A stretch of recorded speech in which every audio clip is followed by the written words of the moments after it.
كنت قاعد باكل بطاطس في كافيتيريا المدرسة لما أحمد ومصطفى جولي. سمعت عن الست اللي بتعيط؟ سألني أحمد. خدت قضمة كبيرة من بسكويتة الشوكولاتة بتاعتي وضحكت وقلت: يا أحمد اسكت، كلنا عارفين إن بكرة أول أبريل، فأي مقلب أنت ومصطفى بتفكروا فيه مش هيشتغل. أحمد دافع وقال إن ابن جارهم شاف ست في منتصف العمر شكلها ضعيف في النفق المهجور اللي جنب السكة الحديد المكسورة، ولما شافها جري علشان ينقذ حياته. قال إن الست ما كانش عندها جفون أو شفايف. بس أنا برضه رفضت أصدق كلامه لأني كنت متأكد إن ده مقلب سخيف، لكن أحمد فضل يسخر مني ويقول إني مش شجاع، كفاية إني أروح هناك وكلام كتير زي كده.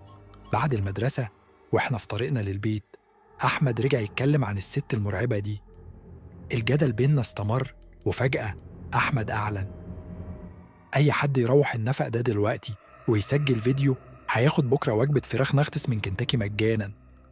كنت فاكر إن مصطفى هيوافق على طول لأن الأكل هو الحافز الوحيد ليه، لكن المفاجأة إنه كان متردد. في اللحظة دي عرفت إنهم كانوا متفقين مع بعض وعايزين يروح هناك عشان يتريقوا عليا لما أترعب ويحكوا للكل عن إزاي وقعت بسهولة في مقلبهم بتاع كذبة أبريل. فوافقت على التحدي وقلت لهم يرجعوا البيت، وفي الوقت ده بدأت أمشي في اتجاه الغابة. كانت خطتي بسيطة: أروح للنفق، أصور نفسي وأنا ماشي حوالي 10 أو 15 دقيقة، وبعد كده أرجع البيت. وأنا ماشي كنت بطمن إن أحمد أو مصطفى مش ورايا. على فكرة فعلا مكنوش. السكة الحديد كانت وسيلة نقل للفحم زمان قبل الحرب العالمية. كنت هناك كذا مرة مع بابا نجمع نباتات نادرة للحديقة بتاعتنا. المكان دلوقتي بقى زي محمية طبيعية بسيطة. بصراحة لما وصلت هناك كانت الشمس خلاص غربت. كان في نفق مهجور وضخم قدامي. فتحت الكشاف بتاع الموبايل علشان أشوف في الضلمة. النفق مش طويل قوي، تقريبا 30 قدمة، وبالتالي نهايته كانت باينة بوضوح. بدأت أسجل فيديو لنفسي. الأشجار وأغصان اللبلاب كانت مغطية النفق بشكل يخليه زي الصوبة الزراعية. شفت خفافيش معلقة فوق، وكانت في نقط مية مطر بتقع من السقف. ريحة رطبة بتاعت ورق شجر متحلل وفيران ميتة كانت مالية الجو جوه النفق. مشيت شوية وأخدت كام صورة سيلفي. قعدت 10 دقايق ومفيش أي ست من غير جفون ظهرت.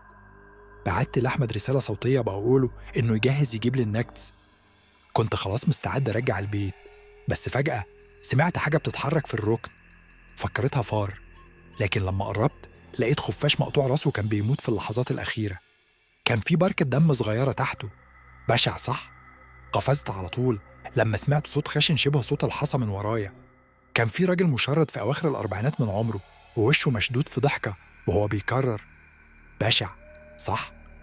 كنت متوترا من ظهوره المفاجئ، لكن حاولت أحافظ على هدوئي. قلت له وأنا بمثل شوية توتر: أنت مضحك. بعدين قرب الراجل من الخفاش من غير راس وداس عليه وقال: أحسن أخلصه من عذابه. بعدها غمض عينيه.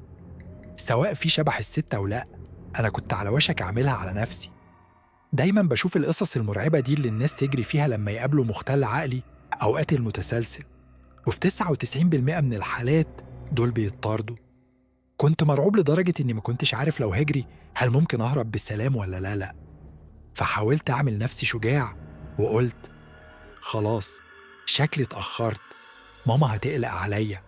لفيت بجسمي وأنا بحاول أبان طبيعي على قد ما أقدر وبدأت أمشي. هل حاولت أبص ورايا أشوف لو كان بيتبعني؟ ما كنتش محتاج، لأن بعد كام ثانية الراجل المشرد كان ماشي جنبي بالظبط.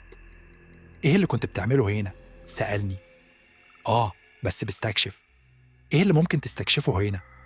فضلت أمشي وهو كمان. النفق كان محسسني إنه مش هيخلص أبدا. ولا حاجة، مجرد تمشية عادية. قلتها وأنا بحاول أتكلم رغم إن حلقي كان ناشف من الخوف. كان ماشي بنفس سرعتي، قريب مني جدا لدرجة إن كتفينا كانوا تقريبا بيتلامسوا. كنت بحسب كل حركة، لأن بطريقة ما حسيت إن الطريقة الوحيدة للخروج هي إني أتصرف بشكل طبيعي. العرق كان بينزل من جبيني، لكن كنت مرعوب إني أمسحه. الراجل ضحك وقال: أنت بتعرق كتير ولا أنت خايف؟ بصيت له وأنا مكمل المشي. لو وقفت هموت. فكرت، رديت وأنا بحاول أبان هادي على قد ما أقدر: لا، الجو هنا حر شوية.